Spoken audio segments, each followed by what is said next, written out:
Hi, I'm Naomi Murphy, and this is the Locked Up Living podcast, where we talk with a wide range of people about harsh aspects of institutional life. We also explore some of the ways to overcome them and to grow and develop. I'm David Jones. So join us every Wednesday morning, 6 o'clock UK time, for a fresh podcast.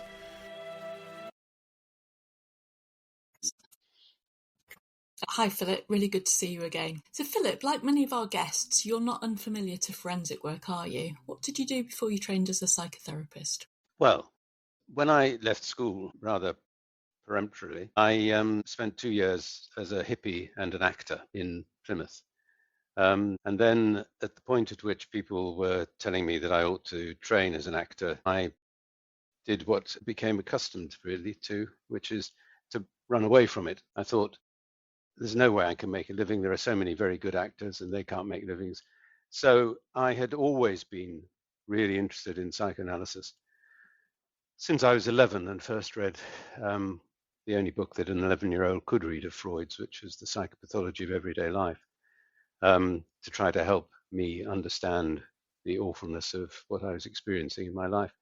So I wanted to go back to that. So I tried to improve my A levels while working as an assistant nurse in children and adolescent psychiatric unit in Exeter. Then I did my psychology degree, and then I saw an advert for a job as a group worker at something that was new, brand new idea, called a youth treatment centre, which was for children and adolescents who had committed very, very serious crimes. And it had been invented by probably the last time that the social service inspectorate were able to think creatively and not follow a kind of groupthink state of mind. And they thought that there may be quite a significant group of such kids who could benefit from some sort of treatment and that they should provide that. And so they found a place which had been built essentially to be an improved school. So they used that as the site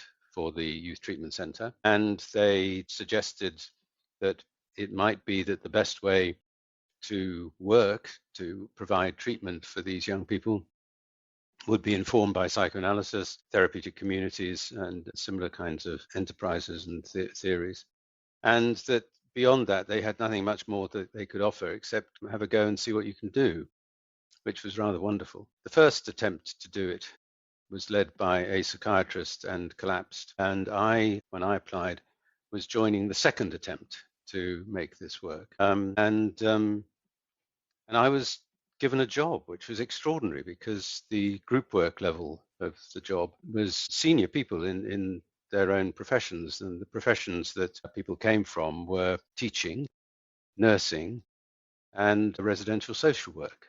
And I had no work experience. I'd done stuff while I was at university because university was thoroughly irritating. Hadn't got a professional qualification.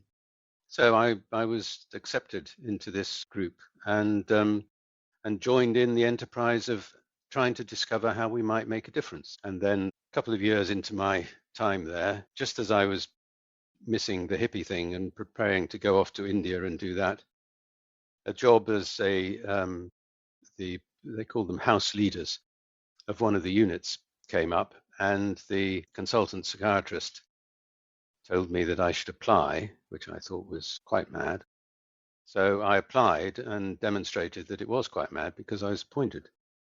And that was the beginning of a number of extraordinary experiences, not least of which was a period of about 18 months of feeling absolutely terrible, feeling constantly a failure, constantly frightened. I mean, I literally used to shake as I was driving to work, and all the time feeling if something went wrong, if the kids acted out in some kind of way, that it was my fault. And then the same psychiatrist suggested that I might be interested in doing the training at the Tavistock Clinic in consulting to organizations. And so I thought anything, I'd do anything to get out of this awful feeling. And I got onto that course. And the first thing that happened was that we were sharing our work experience. And I told them what a complete failure I was, really, and how bad I was at the work and how frightened I was about what I was doing and how dreadful I felt about all the mistakes I was making. And they said, Phil, you do understand, don't you, that these feelings have been projected into you from the kids via the staff. And I can't tell you what a absolutely wonderful road to Damascus kind of experience that was, when I suddenly could see how true it was. And it changed my life completely. And it led to my first understanding about the work, which is that we work at our best by experiencing, absorbing feelings projected into us unconsciously by our clients or patients or whatever you might call them. And the work happens when we can transform that raw feeling into information about the patients. And suddenly that makes the work absolutely fascinating. And it means that you can start to really engage and to make a real connection with, in this case, the young people. That's a rather long answer to your question. Can I ask you where this was? Where was the youth centre that you're describing? It's called a youth treatment centre, and it was in Brentwood, Essex, and it was called St. Charles Youth Treatment Centre. And it was led by psychiatrists at that time? No. The first one was the psychiatrist-led one, which was the failure, which, we may, if you want, to pursue that, and why that is so obviously likely to happen. The next leader was a chap called Trev Edwards, who came from the residential care sector. And in my mind, and I speak as somebody now, as you can see, of an enormously advanced age. So from experience of working with organizations over a long, long time, he remains, in my view, the best manager I've ever worked with. He knew very little about psychoanalytic work or group work or anything like that. But he trusted that he had managed to appoint people who really did. And he saw his job as to protect us from the invasive questioning of the government. We were run directly by the government. We were initially by the Home Office and then by the Department of Health and Social Security. And so his job was to protect us so that we could do what the Social Service Inspectorate had asked us to do, which is to find out how to do this job. And we did gradually. And it was at times very, very challenging and very difficult. But we did discover some very key things that worked. And I kind of turned out to be the person who was able to conceptualize all of this. And so it was felt that I brought it all together and created the idea of how to make it work. And I'm reminded as you're talking, Philip, how similar the start of that project sounds to the start of the Dangerous and Severe Personality Disorder project, which was, I was the treatment lead for the first of those services, but again, kind of like set up by the Minister of Justice and answerable to them to start off with, and different there's something nice about the freedom to do something different because there's a recognition that what is already happening isn't working, but how easy it could be for that to go wrong, as well as actually there's the opportunity to get something right. And you did mention the fact that there'd been this first one that hadn't gone right, and I wondered if you had thoughts about what hadn't gone right. I wasn't there for the first one, so I don't know exactly, but I think that why it went wrong was because there was a premature move towards diagnosis and towards allocating a kind of identity to the young people rather than encountering them where they were. And that's because they were, of course, exactly what it said on the tin, dangerous. And so I think that the people at the top felt that the first thing to do was to try and contain the danger, which I think is an understandable thing, but I also think is a mistake, because you then treat the individual according to his or her behavior, which entirely misses the real individual inside and the way that you can make a difference And actually, we did make a huge difference because there was a very high level of violent incidents at the beginning of my time at the youth treatment center. And by the time we felt that we really knew what we were doing, there was very, very little violence. And I can explain something of that if you're interested about why that happened. Absolutely. I mean, again, it's resonating because the project that I went to had been open for 3 years by the time I went there. So many of the resources had gone into assessment of risk, assessment of danger, labelling people as psychopaths and giving them a diagnosis. And actually very little attention had been given to thinking about what needed to happen to them afterwards. And again, you have a problematic, the unit was set up for the most dangerous men in the English prison system. But actually, by making shifting the focus onto how to make people feel safe through treatment, led to very different results. And we had very, very low levels of violence in the unit that I led compared to the rest of the prison, for instance. It was the unit of despite having this population, but including men who had killed whilst in prison, committed very serious offences, but actually had the lowest levels of violence at Whitemoor Prison. So yeah, I am really interested in what you learned there in your reflections, and I wondered about what it taught you about the needs of young people who offend. Well, okay. First, to start where you're starting from, which is that question, it is a general truth, I think, about children and adolescents. So this is about all of them, not those who offend.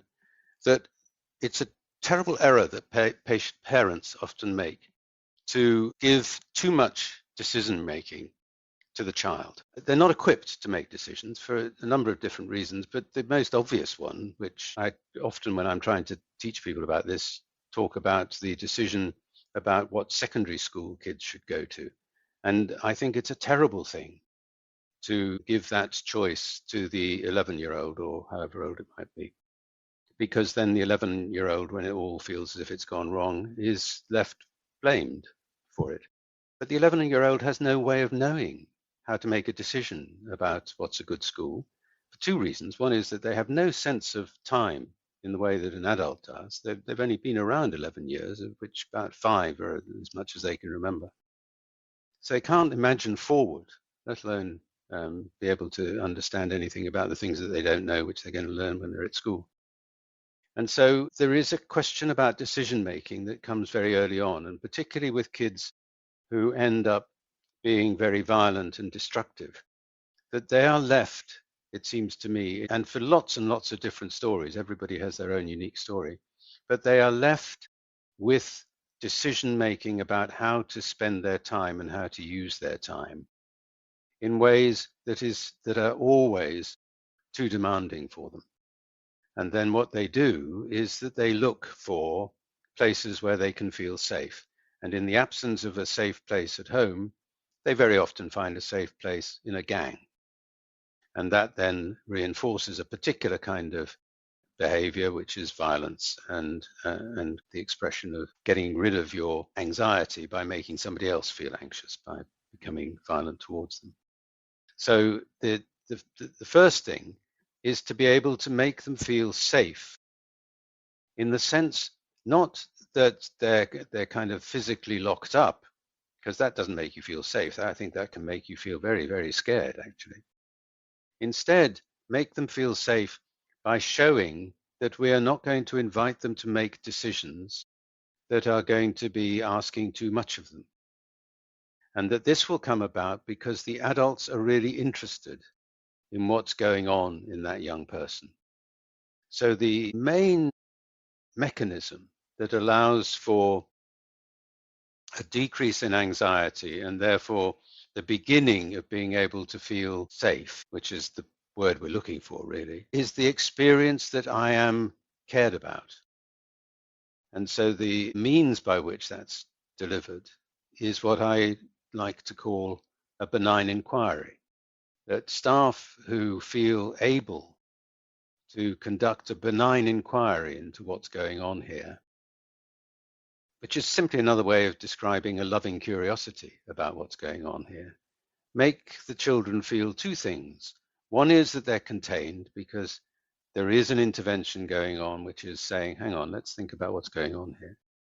But the other thing is that they feel that somebody cares, and that provides this sense of safety. It's very interesting what you're talking about. Now, if you want to see a really perfect example of what you're describing, then just watch the film The Quiet Girl, which was on Channel 4 the other night, but you can get it on catch up. And it's a story set in Ireland about a little girl who's, I think, the third or fourth child of a dysfunctional family who goes to stay with her sort of aunt and uncle who look after her, who see that she's there. It's a beautiful example of what you're talking about.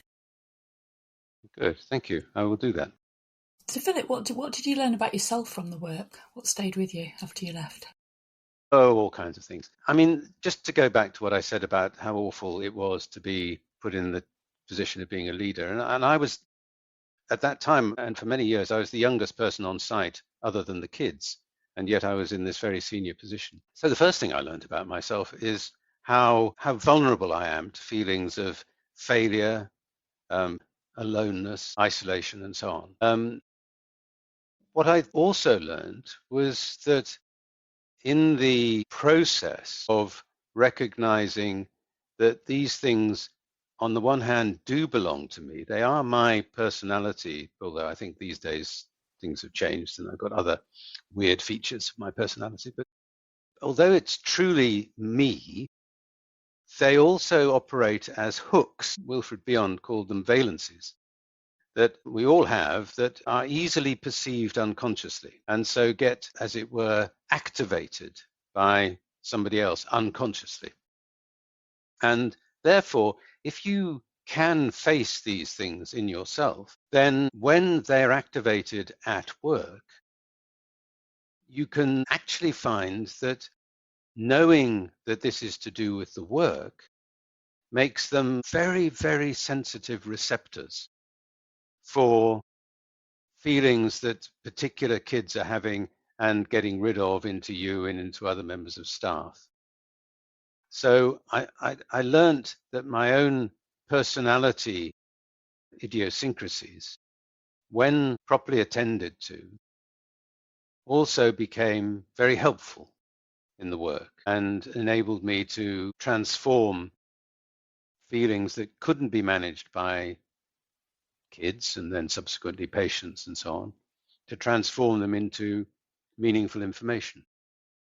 You're highlighting something really important there, aren't you, as well, though, I think in terms of, I think there is a kind of like defensiveness, laziness, maybe, at times that in staff groups it's easy to see it all as being about what the patient is generating in the team rather than thinking about what we might bring and what we might have the power to do something about to make ourselves be a little bit more protected rather than leave ourselves vulnerable to acting things out because something has resonated for us. Well, yeah, I mean, so I think that's so important, actually, what you just said, because from that time, for the rest of my professional life up till this very minute, I have always built mechanisms in the teams that I'm managing that provide a space to be able to think about the feelings that are happening at work, and a space where people are not going to be therapized or something, where instead those feelings are going to be available to be understood. And without that, then people end up reinforcing their own defensive strategies around what are vulnerabilities in themselves, in their own personality. They end up reinforcing the defensive strategies, which is why in many residential kind of institutions, including prisons, young offender institutions, and so on, why people become very fixed in their behavior. It's a kind of fear of being open, and it results in burnout, and it can be very damaging to individuals. But where there is a benign, again, the same word, a benign inquiry, two words actually, a benign inquiry going on, and that we know that this is not about turning us into patients. It is about the complexity of the interaction between us and our clients. When that's happening, then people are able to leave work at work and go off and have enjoyable lives. And therefore, their time at work is much more fruitful and enjoyable, actually. So it sounds like a very rich working experience whilst you were there, Philip. Why did you end up leaving? Because of Margaret Thatcher, which is, she arrived. We were run, as I said, by at that stage, we were at the Department of Health and Social Security, and the permanent undersecretary there was a very nice chap who, sadly and embarrassingly, but that's because I'm so old, I can't remember his name, but he was a really nice guy and was very supportive of me. And he showed me a Xerox. I don't suppose any of you know what a Xerox was, but it was the original form of duplication that was always smudged, and God knows however it got used. But a Xerox copy of a message that had been sent around by the Cabinet Secretary to all permanent secretaries of all the departments saying she will not tolerate any of us telling her that giving her advice that come from so-called experts.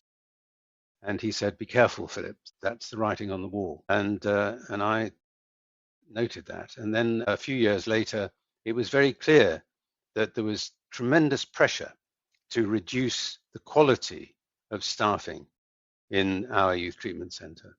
And they opened another one in Birmingham, which was based entirely on behaviourist lines, run by a chap called Masood Hagougi, who had been running ACLIF in Durham, entirely on behaviourist lines. And his view really was that you just have to write the program, and staff and kids, all of them, just fit into the program. They don't have to have a mind. They don't have to think. They just do what they're told. And this was awful to witness. And I could sense that there was this move, kind of pincer movement around St. Charles to try to get rid of expert. And when Trev Edwards left, his successor was appointed from that kind of background. And I thought, this is no good will come of this. And then when they refused to appoint somebody to a role, by then I was an assistant director, when they refused to appoint somebody to a role that I thought she was eminently suitable for, I thought, that's it, I've got to go. And I made this rather childish gesture of resigning and refusing to be there any longer, which was a silly thing to do. Didn't have a job. That's why I left.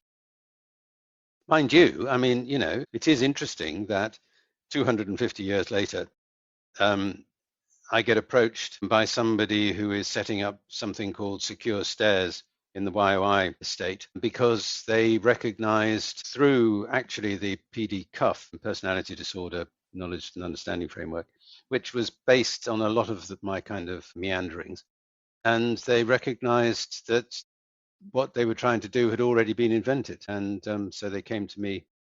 So I had a brief resurgence of forensic life with Cookham Wood, and that was good. And I enjoyed that intervention, which of course was undermined completely by the Department of Justice, as it would be. Fascinating. I'm sure there's much more we could talk about there. And it's another thing we can add to the list of things to blame Margaret Thatcher for. From looking at your website, it seems as though you're very interested in how important ruptures are to the therapeutic relationship. Can you say a bit more about this? Yes, I put it like this, that boundaries are where the work happens. So if I take as an example simply as the psychoanalytic encounter, so a patient and an analyst. If the patient is sitting there or lying there, kind of working through all the stuff that he's been thinking about in a way that seems appropriate to understanding himself more and more, the analyst has nothing to do. You can make his shopping list or prepare his food or something like that. The reason why you come to life is because you discover that the patient is treating you in a way that has broken the boundary. Now, what I mean by a boundary is the therapeutic boundary. It's very clear, which is you are a patient, you can say or do anything you want, and I am a psychotherapist or psychoanalyst, and my job is to try to understand the unconscious meaning behind what you just said or done. That's a simple kind of arrangement, and I think it works from the moment that it's set up. And then when the patient treats you quite clearly as somebody who is making an aggressive and nasty judgment, they've broken the boundary because they're not treating you like a psychoanalyst. And so then you have to wake up and start to think what's going on here. And you try to reestablish the boundary by doing two things. One is to describe in a simple way that a boundary's been broken. You say, you seem to feel that I am a judging, nasty, horrible person. But you also stick to your side of it, which is to then think about, well, what might have made that happen? And you wait until a thought comes to you. It might be something like, which is very much like you were describing your father last time we met. And then lo and behold, what you've done, other psychoanalysts would call, you've made an interpretation. And so for me, that's the work. The work always happens at the boundary. We are always pulled across the boundary. There is a phenomenon in psychoanalysis that is very well known called countertransference, and a linked phenomenon called projective identification.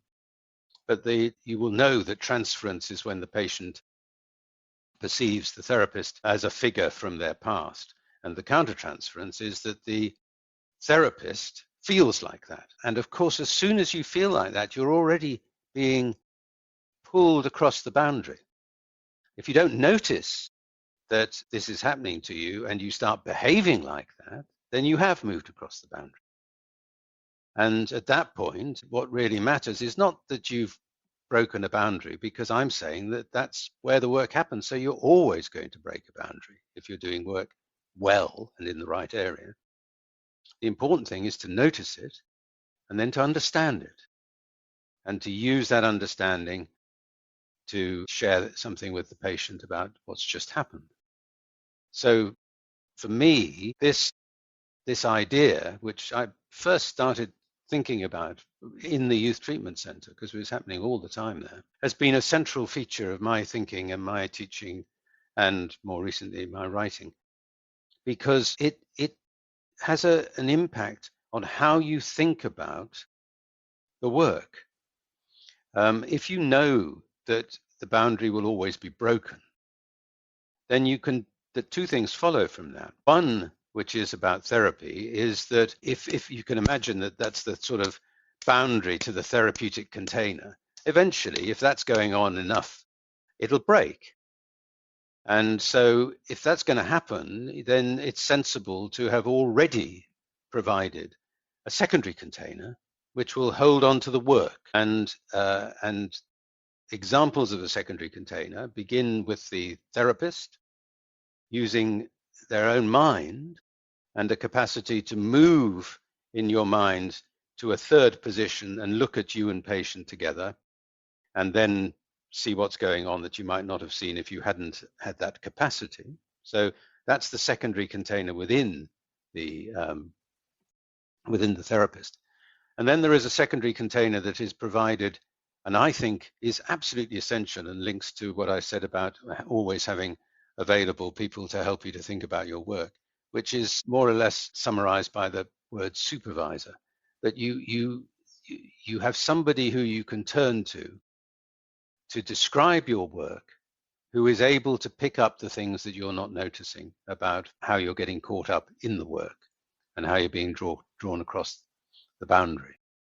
Now, the second, I was just going to ask you, Philip, is that an argument for having on-site supervisors? You know, there can be a bit of a trend to have supervisors external to a service, but of course, and I can see there are merits to that, but also in terms of understanding what the dynamics might be about the patient, a unit, the staff member, knowledge of all of those components can make a massive difference to what gets people bring to supervision, what they're conscious of, don't they? Not the stuff that they're unconscious of. Very, I may come across as a benign and pleasant individual, but there are things that I feel very firmly about. And one of them is that it may be that for reasons very often of resources, that supervisors are recruited from outside an institution. But that cannot work unless they are, by contract, part of the secondary container, which you can do very easily with a contract and with a requirement that the supervisors meet with somebody who supervises the supervisors on a regular kind of basis and that sort of thing. It's not a difficult thing to set up. But it's absolutely right that you need that, because the purpose, when you look at it in the way that I'm describing, the purpose of the supervision is based upon this principle that the work happens at the boundary, and therefore that supervision protects both the patient and the therapist from staying the wrong side of the boundary. And that absolutely is the responsibility of the institution that provides the boundary. And therefore, the secondary container has to be part of the institution. It is part of the institutional role. And so you can imagine that the supervisors are kind of located in the walls of the container. Thank you. Well, that's a very, very clear description of that major part of therapeutic process. Thanks very much indeed for that. So another subject that you've been interested in is the hierarchy of decision making. Can you tell us a bit about your thoughts on this? How long have you got? So this comes from my work as an organizational consultant, but it begins again at St. Charles. It's weird. I mean, now that I'm kind of conscious of the ending of my life, I'm looking back and seeing the website that you're referring, at least I hope the one you're referring to is the one that I've recently started, which is, yeah, you are. That it's there to capture something of the development of my thinking and of my ideas and my interventions. And what is interesting to me is how many things that I thought I had developed much later in my career were already, as it were, foreshadowed at the Youth Treatment Centre, but not necessarily conceptualized in the way that I conceptualize them now. And the healthy organization model, which is what you're referring to, which has been generously received by a lot of people, is based on looking at how one might describe. By the way, it's a myth. There is no such thing as a healthy organization. So it's a myth in the same way that a really healthy human being is a myth. But it's very helpful in locating where things are going wrong. And it also helps because it provides an attitude to discovering things going wrong, which is not blaming, but being curious about it. So that's the background to the way one thinks about it. But the hierarchy of decision-making is something that occurs when an organization can no longer be described as an entrepreneurial system. Most startups, and indeed psychoanalysis in Vienna, began as an entrepreneurial system. And what I mean, the specific thing about the entrepreneurial system is that there is a leader, sometimes two leaders or more, but everybody doing work is connected directly to that leader. And that's a nice little happy family thing. But when it gets too big, you have to reorganize it so that there are systems that replace the direct connection with the leader. And those systems are systems essentially of delegation of decision making. And the line management system is, when it's healthy, it is entirely built around the delegation to the lowest sensible level of decision making. So you are authorized to make decisions by the person above you, who's been authorized to do that by the person above them, and so on, in exchange for which you are obliged to give an account of how you're working, because that's the reflection in an organization of this same thing that we were talking about earlier on, that you are bound to be affected by the work. So in the process of addressing your task, you will be made anxious. Just in parenthesis, my view about anxiety is essentially anxiety is merely a feeling that has not yet been named. That's all. And sometimes a feeling that you're not even aware of, but you're affected by. And in the moment of account about the work to your superior in the line management system, as long as they are approaching this account with a benign inquiry, then it becomes possible to inquire into what's going on, as it were, at a deeper level. So, the nurse who has had a really difficult day in A&E, which is how it is these days, then accounts to the nurse manager and says, well, yeah, we got through, but. And the nurse manager, if they're sensitive, they say, well, hang on, wait a minute, you're telling me more than this. It feels like it's been awful. And then nurse says, it's been absolutely impossible, just not enough of us.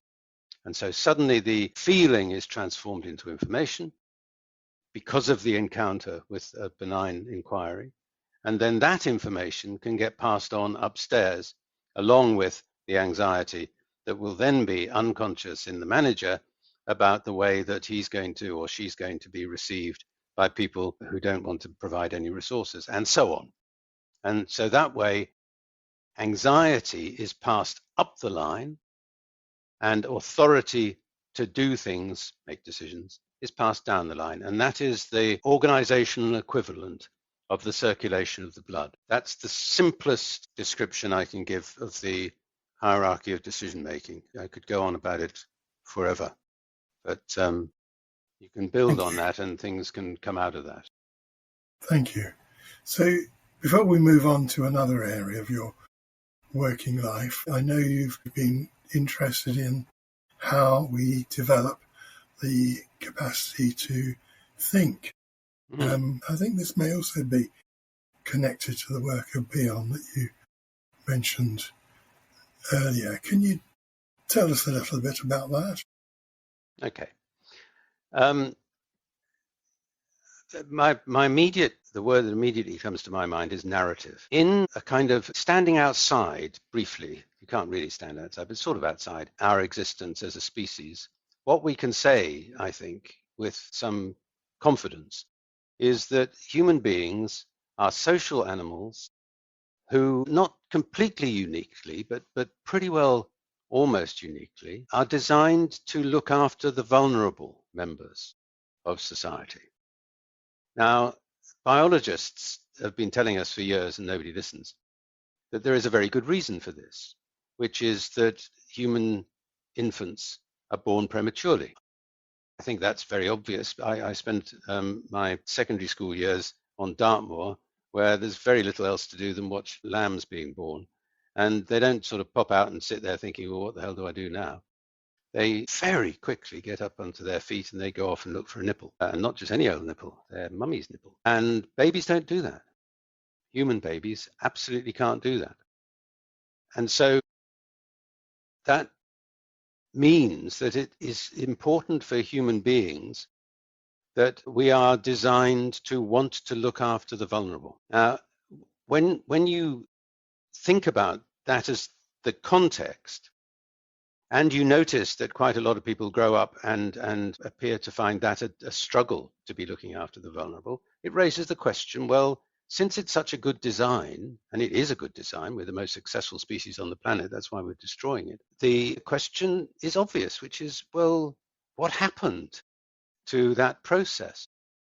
And then when you start to look at the difference between, or other differences between ourselves and animals, you notice that Freud had a lot to say about this, which was really, really helpful. He said that babies, human babies, and all animals are driven to behave by feelings. And the feelings are so intense that the animal and baby are driven to behave, to act, to get rid of the feeling. It's a horrible experience. And he called that the pleasure principle, meaning that the arrival of a feeling, and that means, by the way, that all feelings are conscious.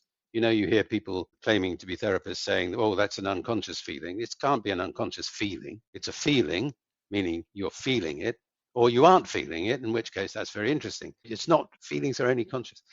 But the intensity is the thing that makes animals act. but something happens to human beings. And Freud said that at a certain moment, human beings turn to face reality. But he didn't explain why. And I think Bion does. And I think Bion explains why by saying that in addition to the sort of component drives of love and hate, which are common to animals and to ourselves, human beings have as an innate drive. Doesn't mean that there aren't drives that develop subsequently in animals and so on, but as an innate drive, as an innate part of our nature, we have curiosity. And curiosity, I think, operates like a kind of, what would you say, a sort of software that requires us constantly to explain to ourselves what's happening to us. So from birth, well, from before birth, I think we're doing that. We're explaining to ourselves what's happening to us, but we can only do it from what we already know. And for the baby, that's very little. But the very first explanations for what's happening to us were described by the Kleinians as the primitive defenses. They didn't think like I do, just to bear that in mind. They were describing what they found in young children, and very accurately they described these primitive defenses, which are essential to our lives. Why are they essential? Because every single one of them, projection, denial, all of the simple defenses, create a space. Instead of hunger being here in me, hunger is happening as something out there to me. So it creates a space. So the baby's very first explanations do something that animals don't get to do, which is that there is a space between the experience and the source of the experience. Now, these things are all invented, of course, and eventually the baby discovers that there isn't a hunger monster kicking them in the stomach, but it gives them space. And then the next thing that the baby is able to do is to experience a yummy, yummy mummy who, when the baby, who, just like all the animals, can only act in the face of an intense feeling, so the action of a baby is that thing. When mummy can stay with that and bear it, she eventually processes it, discovers what it means, and transforms it into something that makes everybody feel better, including the baby. So the baby gets two things, space and a model for how to use that space. And that's the beginning of thinking. And when those things are present, then gradually thinking will develop, and it's thinking that is the alternative to action. And it's thinking that provides the opportunity then to face and look at reality. And so that's why I'm interested in the development of thinking and how it develops throughout life and how it goes very complex in adolescence, because we can ask questions then about if certain things are absent, we have some idea of when they would have developed if everything had been going, like in the model of the healthy organization, if everything had been going in a healthy way. And so we then are helped to be able to think, what is it that might be going on here for this particular patient? We've got a way of thinking about it to do with the past. And I suppose that struggle that you're describing that the baby has is something that continues for us all throughout the rest of life. Absolutely. And I think, when there's a danger about me kind of giving these answers in this rather succinct way, that it sounds like I'm simplifying and oversimplifying, and also it sounds like I'm being very certain. The thing about the encounter with another human being is that it begins with not knowing. And this is another thing that I'm very grateful to Bion for, because I spend most of my life not knowing. I have no idea what's going on for most of the time that I'm meeting somebody or I'm in a group with an organization or whatever it is. What I do know is that at some point, an idea will come to my mind, and it will come from my own unconscious. And then I'll be able to think, what does this mean, and apply it. And so in the process of being able to work with individual patients or with groups, this is always a balance between managing not knowing and not getting prematurely certain about something, but having the confidence that the benign inquiry, the looking at, the being genuinely interested, is going to enable something to take place. And more recently, in my later years, I felt that what this means is that love is a very important part of this work. And if you're not able to, in some way, love your patients, you really shouldn't be working. Absolutely, I couldn't agree more. I think sometimes you hear therapists say, I don't have to like my patient to, and I think I couldn't disagree more. I think you have to at least be wanting to like the patient and wanting to overcome those barriers to liking them, else how on earth can you do something meaningful with them? Absolutely.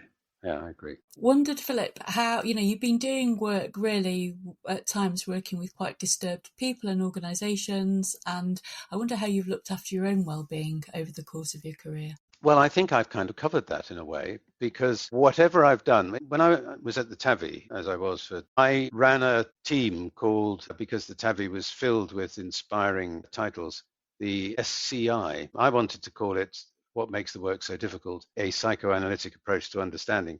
And they said, oh, God, no, don't say things like that. Call it a short course intervention. So that's what it was called. But the short course intervention, it required us to demonstrate, and this was really consulting to a wide, huge range of organizations. It required us, I thought it was really important, to model what we were, as it were, teaching people. And the most important part of what we were doing in trying to teach people something was to emphasize that it is not a failure to not notice. The failure is not to want to discover how one is being pulled into the other side of the boundary and so on. And so you provide, and I think it's a duty, quite frankly, of organizations that require people to do intimate work with other human beings. I think it's a duty to provide a space for people to talk about the experience. And in doing so, first of all, transform anxiety into meaningful data. But secondly, because it becomes meaningful data, to have that very nice experience of suddenly feeling enthusiastic again about the work. So I've carried that with me in everything I do. It was an essential part of the team. The team had to meet regularly to do that. And I've always looked for and maintained some kind of place to talk about my work, which has then enabled me to enjoy my life with my family and friends. Terrific answer, Philip. Thank you. Fascinating conversation. I really enjoyed it. Thanks very much for coming on. Well, thank you very much. I've enjoyed it too. Thanks very much, Philip, and great to meet you.